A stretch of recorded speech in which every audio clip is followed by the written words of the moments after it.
Господи Ісусе Христе, Сине Божий, помилуй меня грешного.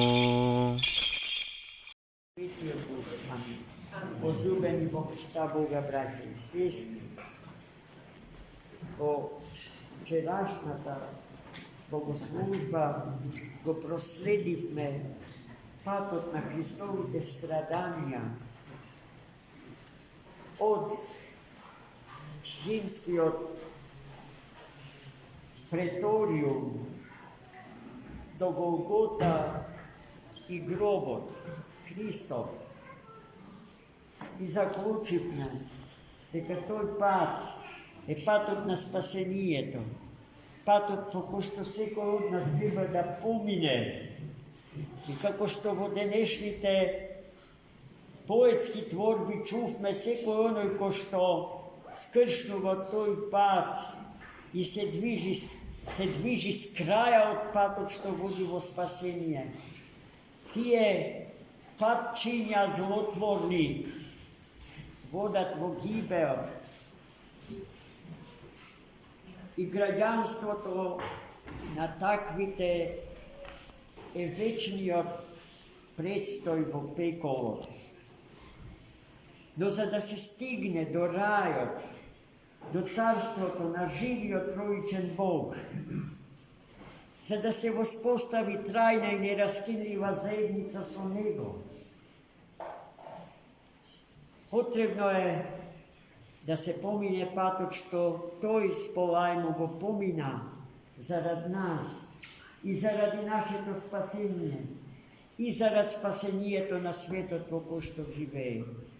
А тој пат е патот крстоносен, браќи и сестри. Вчера видовме како мртвото тело Христово беше слезено од крстот.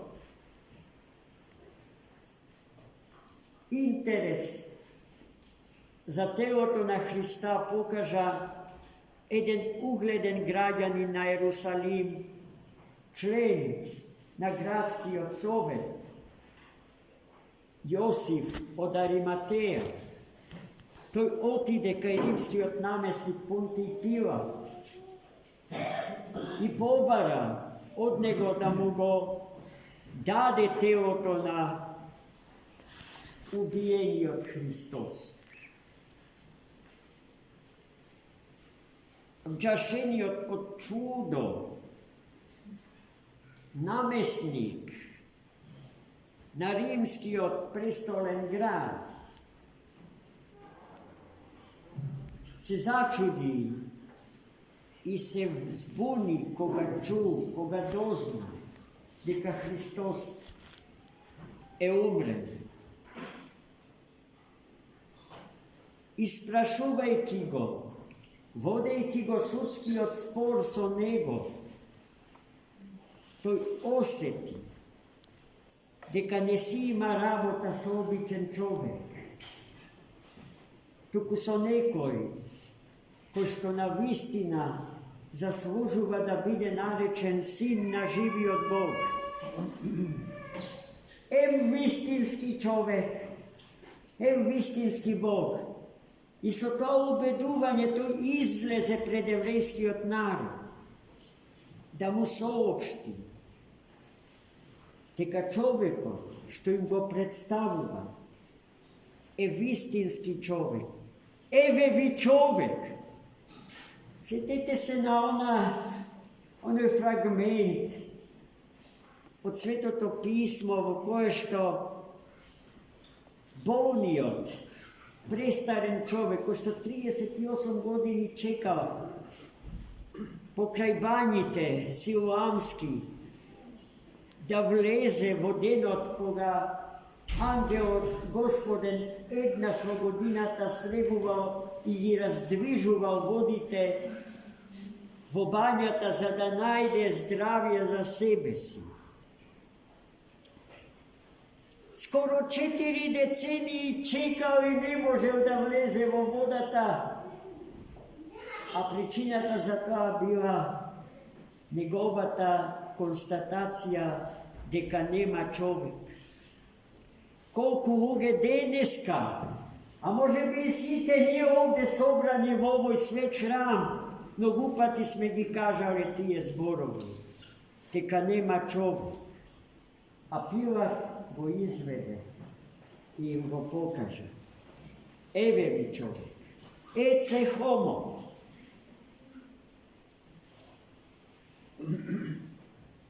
Затоа Пилат беше џашен, збунет, растревожен, расејан.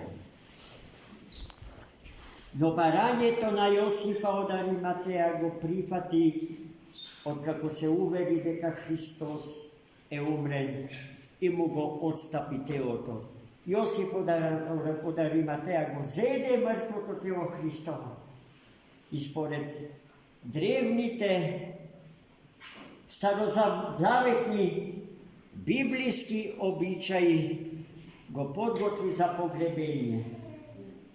И денеска се случи погребението Христово, поради што, пак ќе повториме овој ден, е најтажниот ден во историјата на светот и во историјата на човештвото, бидејќи не просто некој Пилат, или некој Јуда, или некој старешина на еврејскиот Синедрион Христа Господа го уби, туку човекот Бога го уби.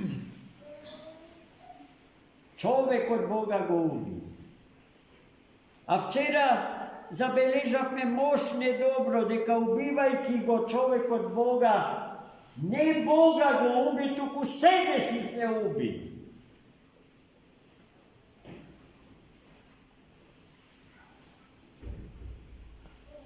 Јосиф заедно со Никодим и со светите жени мироносици го положија во новиот гроб издлабен во камен, во кој што никој до Христа не бил погребуван.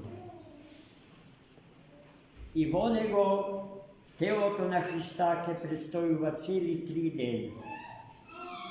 Но во меѓувреме ќе се случи нешто што е многу важно, а што ќе го славиме литургиски во утрешниот ден, служејќи ја светата Василиева литургија.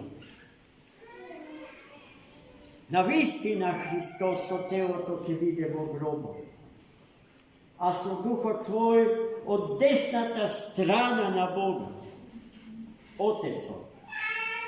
Но со душата своја Христос ќе се симне во адот, таму каде што сите народи од Адама до Христа упокоени го чека вистинското богопознание, познавањето на вистинскиот Бог, по кого што копнеја безможност да го позна. Таму каде што најмудрите представници народот човечки пред Христа живееја во очекување да го познаат непознатиот Бог, сведочен од атинските философи на Ареопаго, и за кого што светиот апостол Павле толку длабоко и мудро им прозбори и ги надмудри, откривајќи им ја тајната на непознатиот Бог. Таму во адот го чека Буда, Конфуције, Платон, Аристотел и сите големи мудреци и знalci на божествените тајни, на тајната на човекот и тајната на светот. Сите нив Христос им се откри и таму го позна и најдоа спасение. Сите народи до Христа во очекување да го позна него, животодавецот и спасителот на човекот и на свет. Ние живееме знаејќи за него. Но нашата ситуација е многу полоша од состојбата во која што се наоѓа пред христијанските народи. Бидејќи знаејќи го него го одрекуваме, сосема свесно и сосема намерно. Зошто, браќа и сестри? За еден живот кој што за своја крајна, последна дестинација на патување ги има градските гробишта. А токму со таа констатација нема човек што може да се согласи, бидејќи смртта не само што се доживува како непријател, најголем непријател на животот човечки, туку таа е и намразена. И никој не ја сака. Не познавам човек што е здрав, со умот, со душата и со срцето, а сака да умре. Сите се бунат против смртта, но не знаат зошто. Секој сака да поживее макар уште еден минут повеќе, макар уште еден ден повеќе. Целата медицинска наука е сконцентрирана на тоа, да го продолжи животот на човекот макар за еден ден. Па се брои просекот на човечкиот живот. И со олеснување се кажува дека оваа година човекот живе за еден ден повеќе во однос на сите други претходни години. Зошто, браќи и сестри, толкава борба за еден минут повеќе? Затоа што во нас длабоко е всадена свеста за тоа дека Христос човека го создал за вечен и несмртен живот. Токму тој живот Христос им го откри на народите до него во утрешниот свет ден на Великата сабота од светата литургиска година. Амин. За многу години. Ве поканувам и дојдете сите на торжествената божествена литургија од утрешниот ден.